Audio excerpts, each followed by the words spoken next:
उद्योगपती रतन टाटा यांना धमकी आलेली आहे आणि उद्योगपती रतन टाटा यांना धमकी देणाऱ्या त्या आरोपीला कर्नाटकमधून आता ताब्यात घेण्यात आलंय।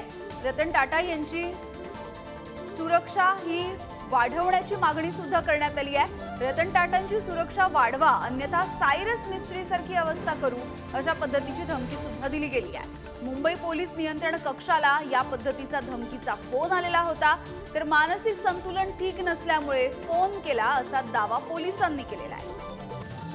आणि याविषयी बोलत आमचे प्रतिनिधी निखिल चव्हाण आपल्या सोबत आहेत। निखिल, कोण आहे हा माणूस ज्याने हा धमकीचा फोन केलेला आहे? काही नेमकी माहिती कळू शकली आहे का त्याबद्दल? यामिनी, हा जो फोन होता तो बुधवारी आलेला होता। इंडस्ट्रियल रतन टाटा यांच्या जीवाला धोका असल्याची माहिती देणारा हा संशयित फोन आल्याच्या नंतर पोलिसांनी या फोन बाबत अधिक तपासणी केली। त्यानंतर कर्नाटकमधून या आरोपीला ते ताब्यात घेण्यात आलेलं होतं। 35 वर्षीय हा इसम असून या संशयित माणसाचे मानसिक संतुलन बिघडल्याचा पोलिसांचा दावा आहे।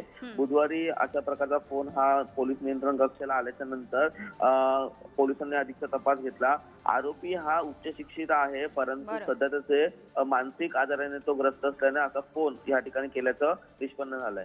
अगदी धन्यवाद निखिल या माहितीसाठी।